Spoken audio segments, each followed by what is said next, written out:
Would love your opinion about, how investigative journalism has carried through to today, and where you see them doing it right and where you see them doing it wrong. Well, the only place where they do it, according to there was a book of standards. CBS had a book of standards after the scandals, really, the quiz show scandals. But and are those standards met?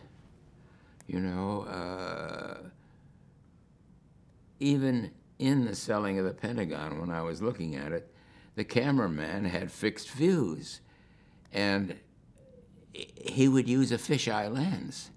So the nose would be sticking out and all that. And I said, what the hell are you doing? That's a comment. That's a comment. And I wouldn't let him use it. But today it's totally different. That's why I watch French films.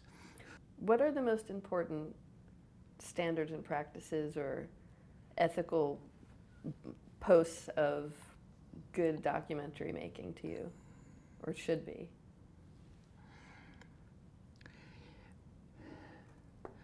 Well, it's to show the truth as you see it, even though the truth may be lying to you. It's non-fictional. There are no actors.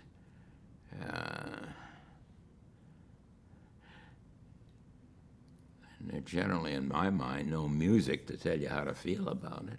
Well, it's the same with newspapers. How do you know what the New York Times is going to print or not going to print? And there are, there's a committee, and that's what we had.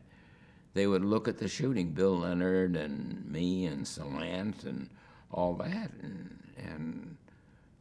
and see that it was whatever the word honest means. When it was honest to us, it was okay. The biggest challenges facing the news, or the biggest problems that the news media faces? Well, it's editorial control, because you can get pictures from anywhere doing anything at any time. It's so easy now with the satellites. But what is it that the American people ought to know? And that's an editorial judgment. You can't, it's obvious what the leading stories are. Right now, I follow anything that has to do with ISIS,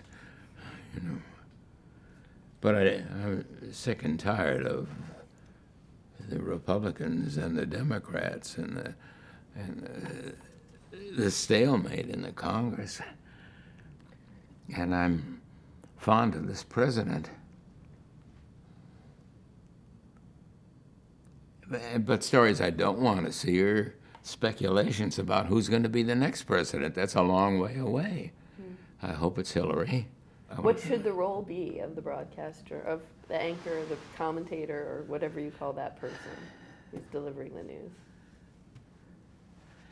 Well, he's a target point, but he better make sure that the news that he has is unprejudiced, that's gone through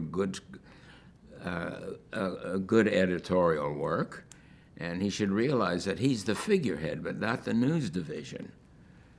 That's the difference between a newspaper and a television show.